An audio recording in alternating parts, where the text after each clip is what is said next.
आदाब हुजूर। कहो कौन हो तुम लोग और क्या चाहते हो?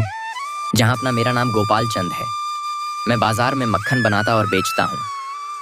करीब महीने भर पहले मैंने चंदूमल को कुछ पैसे उधार दिए और अब वह वापस लौटाने के बजाय वो यह कहता है कि उसने कभी पैसे लिए ही नहीं। हम तो चंदूमल, तुम्हें क्या कहना है? यह आदमी झूठ बोल रहा है हुजूर। मैंने इससे कभी कोई उधार नहीं लिया है। यह मेरा नाम खराब कर रहा है हुजूर, ताकि मेरे व्यापार को हानि पहुंचे। बीरबल, क्या तुम यह मसला सुलझाओ? गोपाल चंद, अब मुझे ठीक से बताओ क्या हुआ था? एक शाम करीब महीने भर पहले मैं बस अपनी दुकान बंद करने ही वाला था कि चंदूमल वहां मुझसे मिलने आया। राम राम गोपाल चंद, और बताओ कैसे हो? राम राम चंदूमल, बड़ी खुशी हुई तुम्हें देखकर। तुम कैसे हो? मैं तो ठीक हूँ गोपाल चंद, बस तुमसे थोड़ी मदद मांगने आया था। बिल्कुल कहो, क्या कर सकता हूँ? दरअसल थोड़ा मक्खन खरीदना था घी बनाने के लिए, पर थोड़े पैसे कम पड़ रहे थे। अगर तुम मुझे 100 सोने की अशर्फियां उधार दो तो मैं ये रकम 1 महीने में लौटा दूंगा। क्यों नहीं, आखिर कभी मुझे जरूरत पड़ी तो तुम ही मेरे काम आओगे। यह लो चंदूमल, 100 सोने की अशर्फियां जो तुमने मांगी। शुक्रिया गोपाल चंद, तुम एक सच्चे दोस्त हो। और कल जब मैं अपने पैसे मांगने गया तो ना ही इसने पैसे देने से इनकार किया, बल्कि कहने लगा कि उसने कभी मुझसे उधार लिया ही नहीं। अब तुम बताओ कि बात क्या है चंदूमल? हुजूर, मैं गोपाल चंद को एक अच्छा दोस्त समझता था और गोपाल चंद अक्सर मेरी दुकान पर आता था। नमस्ते चंदूमल, कैसे हो तुम और व्यापार कैसा चल रहा है? नमस्ते दोस्त, तुम कैसे हो? भगवान की दया से व्यापार ठीक चल रहा है। तुम्हारे व्यापार की क्या खबर है? व्यापार तो अच्छा ही चल रहा है, बल्कि बहुत ही अच्छा। और फिर कल अचानक मेरी दुकान पर आकर मुझे 100 सोने की अशर्फियां मांगने लग का कहने लगा। मैंने महीने भर पहले उससे उधार लिए थे। ये झूठ बोल रहा है। हुजूर, मैंने इससे कोई उधार नहीं लिया है।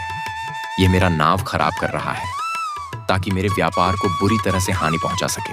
या तुम्हारे पास कोई गवाह है जो यह साबित कर दे कि तुमने चंदूमल को पैसे दिए थे? अफसोस नहीं हुजूर, क्योंकि जब मैंने पैसे दिए तब काफी देर हो चुकी थी और बाजार था। जहां पना मुझे इस बारे में सोचने के लिए वक्त चाहिए।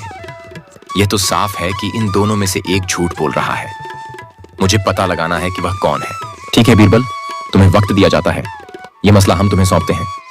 शहंशाह अकबर जिंदाबाद। जिंदाबाद। शहंशाह अकबर जिंदाबाद। शहंशाह अकबर जिंदाबाद। सेवक राम, हम चाहते हैं कि तुम बाजार जाकर उन दोनों घी वालों के बारे में और जानकारी हासिल करो।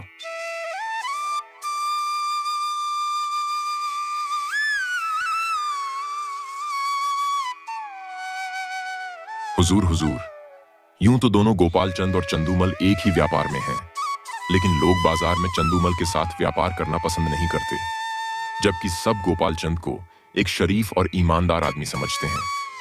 बहुत अच्छे सेवक राम, अब तुम एक काम और करो।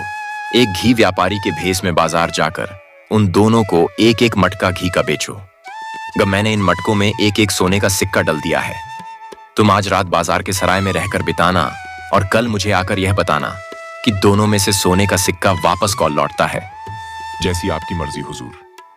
तो बीरबल, हमें लगता है तुमने मुजरिम को पहचान लिया है। जी हाँ, बिल्कुल। जहां पर ना चंदूमल है जिन्हें हमसे झूठ बोला था। खैर, हमें यह बताओ कि तुम इस नतीजे पर कैसे पहुंचे बीरबल? जहांपना। और जब सेवक राम ने मुझे बताया कि गोपाल चंद ने सोने का सिक्का लौटाया है, मुझे पूरा यकीन हो गया कि चंदूमल ही है जिसने हमसे झूठ बोला था। हुजूर, मुझे माफ कर दीजिए हुजूर। जिस दोस्त ने तुम्हारी मदद की उसी को तुमने धोखा दिया और अब तुम हमसे माफी चाहते हो। तुम गोपाल चंद को उसकी 100 सोने की अशर्फियां लौटा होंगे और साथ ही 100 अशर्फियां उसे परेशान करने के लिए बतौर जुर्माना भी दोगे। शुक्रिया जहांपना। शुक्रिया अदा करो बीरबल का, जिसने इंसाफ किया है। शाबाश बीरबल, शाबाश।